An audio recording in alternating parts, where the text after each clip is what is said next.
Estamos ya con Alejandro Entrambas-Aguas. ¿Qué tal? ¿Cómo estás, compañero? Hola Hugo, ¿qué tal estás?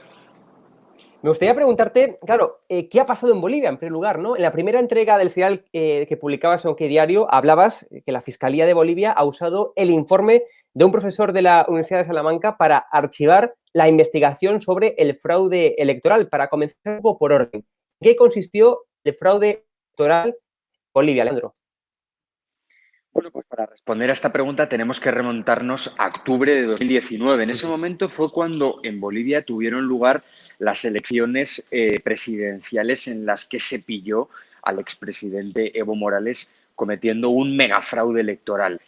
Tras esa pillada monumental, lo que ocurrió fue que Evo Morales huyó primero a México y después a Argentina, y en Bolivia tomó posesión la presidenta Yanine Áñez, ¿no? Y nada más formar su gabinete de ministros, lo que hizo fue llevar a la Fiscalía del país andino la denuncia por el fraude electoral que había cometido Evo Morales.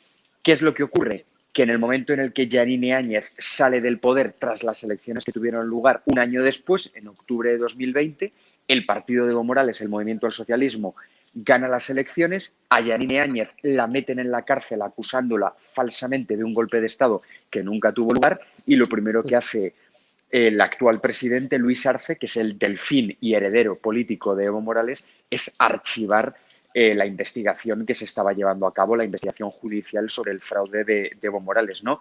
Y la Fiscalía de Bolivia se ha apoyado en este informe de este profesor de la Universidad de Salamanca para archivar la investigación. Claro, la pregunta que ahora la audiencia se estará haciendo, Alejandro, es cómo es que la Fiscalía de Bolivia recurre al profesor Juan Manuel Corchado. La pregunta es, ¿quién es este tipo? ¿A qué se dedica? ¿Por qué aparece en este caso, en este entramado?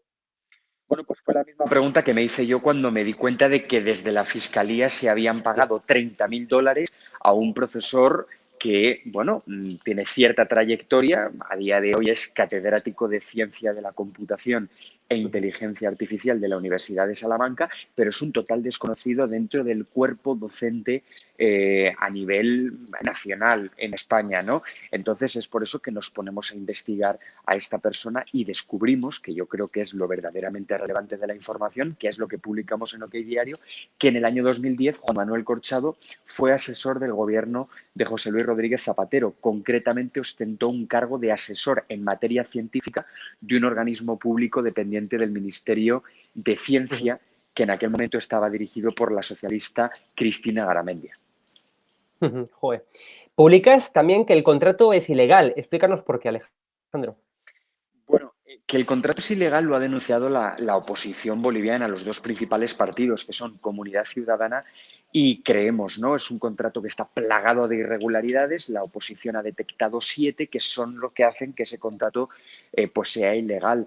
Y lo más escandaloso en materia de contratación pública es que la Fiscalía adjudicó este contrato público a Juan Manuel Corchado, a pesar de que el catedrático de la Universidad de Salamanca no contaba con el certificado RUPE, que es un documento imprescindible, una condición sine qua non para poder contratar con, en este caso, con el Estado boliviano, ¿no? Han sido $30.000, es decir, no es moco de pavo, y por lo Claro. tanto, en fin, se tienen que dar explicaciones de por qué y cómo se le ha adjudicado este dinero a este señor que ha trabajado en el gobierno de José Luis Rodríguez Zapatero, que como todos sabemos es aliado, además de íntimo amigo, de Evo Morales. En otra de las noticias que publicabais, también hacía referencia a que este asunto tiene vinculaciones con el caso Neurona. Cuéntanos. Bueno, más o menos. Nosotros lo que publicamos es que cuando Juan Manuel Corchado termina el informe, que además de estar plagado de irregularidades en su contratación, también lo está el propio informe en sí, por decir alguna de ellas, Juan Manuel Corchado pactó por escrito que ese informe se declarara confidencial para que no se pudiera difundir, su contenido no lo pudiera conocer nadie que no fuera la Fiscalía de Bolivia. Otro dato que nos llamó la atención y que hemos publicado en OK Diario es que el informe sufrió, desde que se encargó hasta que Corchado lo entrega, más de 7 cambios. Se elaboraron 7 versiones del informe distintas, algo que huele estrepitosamente mal, porque lo que sospecha la oposición boliviana es que Corchado entregaba el informe y la Fiscalía de Bolivia lo que le decía era, oye, cámbiame esto, afíname esto otro, ¿no? Lo cual, si se consigue demostrar, es un auténtico escándalo. Pero para responder a la pregunta a Ujú. la que me hacías, Hugo, bueno, cuando Corchado termina este polémico informe, se lo entrega a una fiscal que lo valida y recepciona, que es la fiscal boliviana Rocío Feraudi, que nosotros en el periódico ya publicamos que fue la fiscal sobre la que recayó la investigación sobre los pagos a la consultora Neurona. Evo Morales pagó 1,6 millones de dólares a esta consultora chavista, Ujú. muy vinculada a la cúpula del partido de Pablo Iglesias.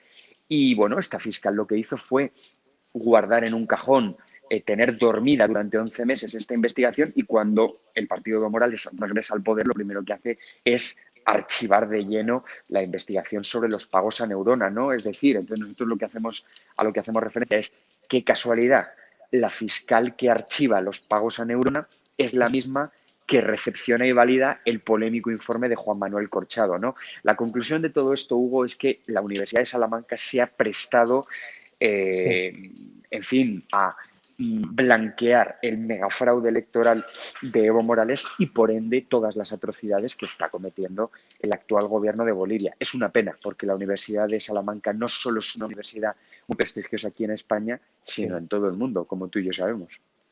Lo que me parece fascinante, Alejandro, es que ya no se corten ni un pelo esta gente. Es decir, que a sabiendas de que están siendo investigadas por la propia prensa, por la propia policía, ¿no? Que tienen múltiples investigaciones abiertas, que no se corten ni un pelo a la hora de hacer, bueno, pues estos podemos catalogarlo de chanchullos, ¿no?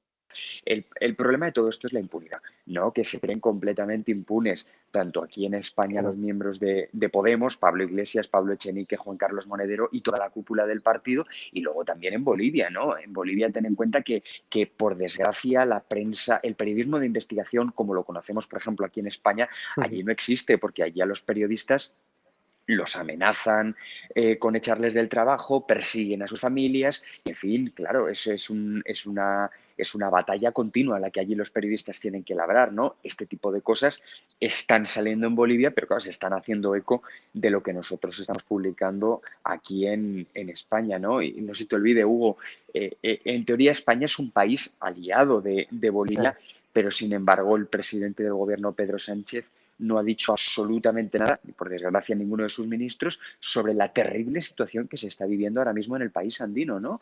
Yanine Áñez, que fue presidenta entre 2019 y 2020, que asumió el poder de manera completamente constitucional, tal y como marca la Constitución, está a día de hoy en la cárcel. Bolivia es un país que tiene presos políticos, ¿no? Ujú. Entonces, pues realmente es una pena lo que está ocurriendo, y luego el silencio cómplice que está habiendo desde el gobierno de España.